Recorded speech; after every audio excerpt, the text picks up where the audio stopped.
Hello guys, welcome to my YouTube channel. Friends, आज जो act हम डिस्कस करने वाले हैं वो है दहेज प्रतिषेध अधिनियम 1961।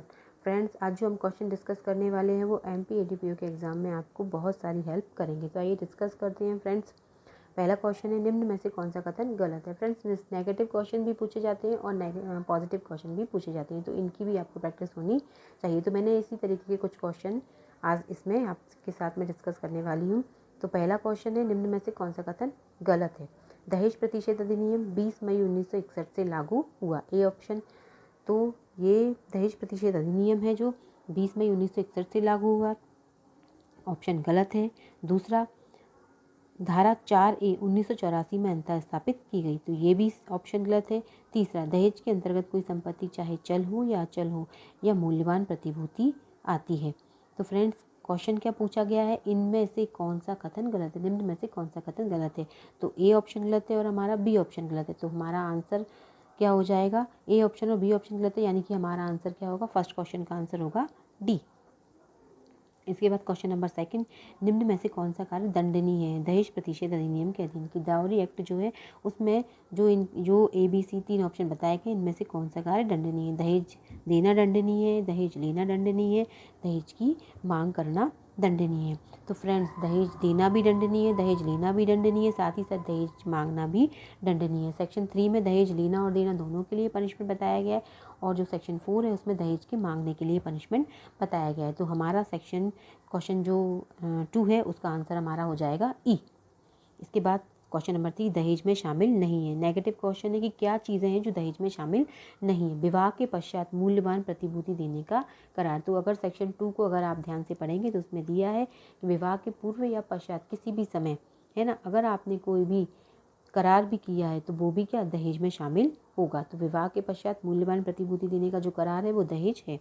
दूसरा, ऐसी भेंटों को जो वधू के विवाह के समय उस निमित्त मांग किए बिना दी जाती है, नियमों के अनुसार रखी गई सूची में दर्ज की जाती है। फ्रेंड्स, ये सेक्शन 3 में दिया गया है कि अगर वधू को कोई भेंटें दी गई हैं, विवाह के समय दी जाती हैं और उसने उनके लिए कोई मांग नहीं की है, और उनकी जो भेंटें हैं उनके लिए अगर उनको लिस्ट में अगर उनको दर्ज कर दिया गया है तो वो दहेज में कवर नहीं होंगी।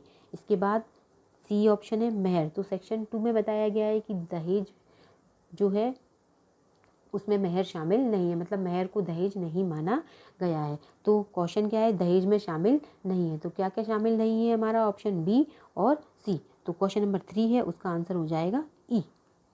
इसके बाद क्वेश्चन नंबर 4, दहेज प्रतिषेध अधिनियम के अधीन विहित दंड से कम दंड न्यायालय। क्या दहेज प्रतिषेध अधिनियम में सेक्शन 3 में जो पनिशमेंट है, सेक्शन 4 में जो पनिशमेंट है, 4A में जो पनिशमेंट है, सेक्शन 6 में जो पनिशमेंट है, उससे कम दंड कोर्ट दे सकता है। ए ऑप्शन है सामान्यतः नहीं दे सकता है, बी ऑप्शन है नहीं दे सकता है, सी ऑप्शन है निर्णय में पर्याप्त और विशेष कारण अभिलिखित करते हुए ही दे सकता है, डी ऑप्शन है उच्चतम न्यायालय की विशेष इजाजत से दे सकता है। तो फ्रेंड्स, इसका आंसर हमारा होगा सी। सेक्शन 3 में भी लिखा है, सेक्शन 4 में भी लिखा है और सेक्शन 4A में भी लिखा है कि जितना भी पनिशमेंट सेक्शन 3, 4 या 4A में दिया गया है, अगर कोर्ट को कोई पर्याप्त और विशेष कारण लिखते हैं तो उन कारणों को वो अपने निर्णय में अभिलिखित करने के पश्चात जितना दंड उस सेक्शन में दिया गया है उससे कम दंड दे सकते हैं। तो फ्रेंड्स, जो क्वेश्चन 4 है उसका आंसर होगा सी। 5, निम्न में से कौन सा सही है। इस तरीके की मैचिंग भी आती है। तो ए ऑप्शन है दहेज के विज्ञापन पर पाबंदी, सेक्शन 4। तो फ्रेंड्स, ये गलत है क्योंकि दहेज के विज्ञापन पर जो पाबंदी है वो सेक्शन 4A में है। इसके बाद दहेज लेने या देने का करार शून्य होगा, ये सेक्शन 6 लिखा हुआ है, तो ये भी गलत है क्योंकि ये सेक्शन 5 में है।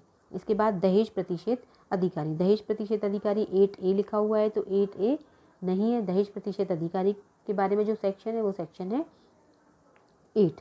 इसके बाद डी, नियम बनाने की शक्ति केंद्र सरकार को है, तो ये ऑप्शन हमारा सही है क्योंकि इसके आगे लिखा हुआ है 9, यानी कि सेक्शन 9। नियम बनाने की शक्ति कौन से सेक्शन में दी गई है, सेक्शन 9 में दी गई। तो ऊपर भी क्वेश्चन पूछा है कौन सा सही है, तो 5 का आंसर हो जाएगा डी।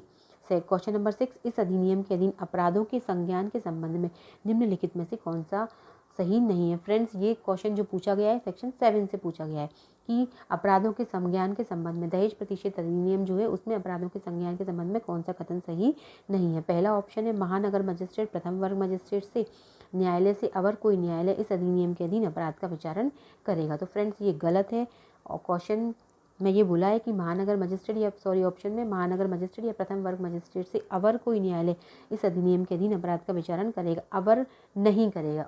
वो कर सकते हैं महानगर मजिस्ट्रेट या प्रथम वर्ग मजिस्ट्रेट कर सकते हैं, या फिर उनसे बड़ा कोई कोर्ट इस अधिनियम के अधीन अपराध का विचारण कर सकता है, पर उनसे छोटा उनके जो सबऑर्डिनेट कोर्ट्स हैं वो इस अधिनियम के अधीन कोई भी अपराध का विचारण नहीं कर सकते। तो ए ऑप्शन गलत है। अब अगला ऑप्शन क्या है, बी, न्यायालय अपराध का संज्ञान पुलिस रिपोर्ट या अपनी जानकारी पर कर सकेगा। तो सेक्शन 7 में लिखा हुआ है स्पष्ट कि कोर्ट अपनी दहेज प्रतिशत अधिनियम से संबंधित जो भी अपराध है उनका संज्ञान या तो पुलिस रिपोर्ट पर कर सकती है या स्वप्रेरणा से भी कर सकती है। सी ऑप्शन, अपराध के व्यथित व्यक्ति या ऐसे व्यक्ति के माता पिता या अन्य नातेदार के या मान्यता प्राप्त कल्याण संगठन द्वारा किए गए परिवाद पर। तो ये भी सही है। सेक्शन 7 में लिखा हुआ है कि परिवाद कौन कौन कर सकता है दहेज प्रतिशत अधिनियम के अंतर्गत, व्यथित व्यक्ति के माता पिता, उसके रिलेटिव या कोई भी NGO वगैरह है वो भी कर सकते हैं, जिनको या तो स्टेट गवर्नमेंट ने मान्यता दी हो या फिर सेंट्रल गवर्नमेंट ने मान्यता दी हो। इसके बाद डी ऑप्शन है, CRPC के अध्याय 36 की कोई भी बात इस अधिनियम के अधीन दंडनीय किसी अपराध में लागू नहीं होगी। CRPC का जो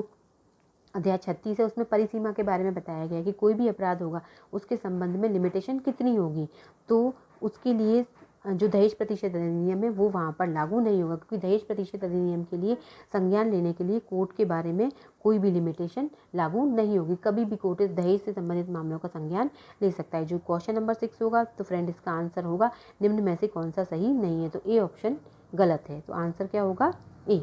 इसके बाद क्वेश्चन नंबर 7, कोई दहेज ऐसी स्त्री से भिन्न जिसके विवाह के संबंध में वह दिया गया है किसी व्यक्ति द्वारा प्राप्त किया जाता है, वहाँ वह उस दहेज को उस स्त्री को अंतरित कर देगा जिसके संबंध में कौन सा कथन सही है। ये क्वेश्चन जो है ये सेक्शन 6 से पूछा गया है कि दहेज जो दिया गया है वो किसी स्त्री की शादी के संबंध में तो दिया गया है, पर वो ले किसी और ने लिया है, पोजीशन किसी और के पास है, तो ऐसी स्थिति में वो जिसकी शादी के संबंध में वो दिया गया है वो उसको कब तक दे देगा। तो यहाँ ए ऑप्शन है, यदि विवाह के पूर्व प्राप्त किया गया था तो विवाह की तारीख के 3 मास के पश्चात। दूसरा ऑप्शन है, विवाह के समय या उसके पश्चात प्राप्त किया गया था तो उसकी प्राप्ति की तारीख के 3 माह के भीतर। तीसरा ऑप्शन है, संपत्ति प्राप्त करने से पहले हकदार स्त्री की मृत्यु के बाद वो व्यक्ति संपत्ति का हकदार हो जाएगा। चौथा ऑप्शन है, यदि ऐसी स्त्री मृत्यु के विवाह के भीतर प्राकृतिक कारणों से अन्यथा हो जाती है तो वहाँ ऐसी संपत्ति उसको पति को अंतरित की जाएगी। तो फ्रेंड्स इसमें बी सी डी तीनों ऑप्शन गलत हैं। इसमें क्वेश्चन पूछा है कथन कौन सा सही है, तो कथन ए सही है, क्योंकि अगर जो क्वेश्चन 7 है उसमें जो ऑप्शन है इसका आंसर होगा बी। ए ऑप्शन में क्या पूछा गया है, यदि विवाह के पूर्व प्राप्त किया गया है तो विवाह की तारीख के 3 माह के पश्चात नहीं 3 माह के भीतर उसको देना है, तो ए ऑप्शन गलत। दूसरा बी ऑप्शन है वो सही है कि विवाह के समय प्राप्त किया है या उसके पश्चात प्राप्त किया है, तो जब भी आपने प्राप्त किया हो उसके 3 माह के भीतर आप उस स्त्री को वो चीज़ें दे दोगे। सी ऑप्शन गलत है, संपत्ति प्राप्त करने से पहले हकदार स्त्री की मृत्यु के बाद वो संपत्ति का हकदार हो जाएगा, तो नहीं, जिसके पास वो संपत्ति है वो उस स्त्री के LR को जाएगी, उस स्त्री का जो भी वारिस होगा उसको जाएगी वो प्रॉपर्टी।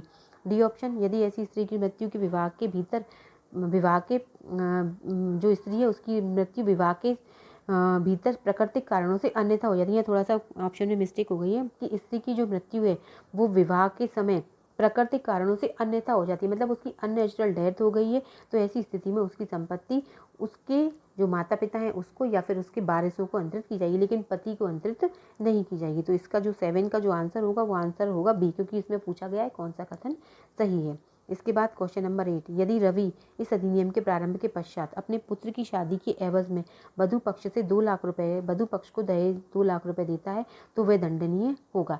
तो दहेज देना और लेना दोनों ही दंडनीय। आप दे रहे हो तो पनिशमेंट कितना होगा आपको, तो ऐसे कारावास से जो 2 वर्ष से कम नहीं होगा और जुर्माने से जो 10,000 रुपये तक का या ऐसे दहेज की मूल्य की रकम तक इनमें से जो भी अधिक हो कम नहीं होगा। तो ये गलत है। बी ऑप्शन, कारावास से जो 5 वर्ष से कम का नहीं होगा और जुर्माने से जो 15,000 रुपये या ऐसे दहेज की मूल्य की रकम तक इनमें से जो भी कम हो, ये भी गलत है। सी ऑप्शन, ऐसे कारावास से जो 5 वर्ष से कम का नहीं होगा और जुर्माने से जो 15,000 रुपये या ऐसे दहेज की मूल्य की रकम तक इनमें से जो भी अधिक हो कम नहीं होगा। तो इसका आंसर होगा फ्रेंड्स सी। डी ऑप्शन और हम पढ़ लेते हैं, वैसे हमारा आंसर हमको मिल गया है, सी ऑप्शन इसका आंसर है।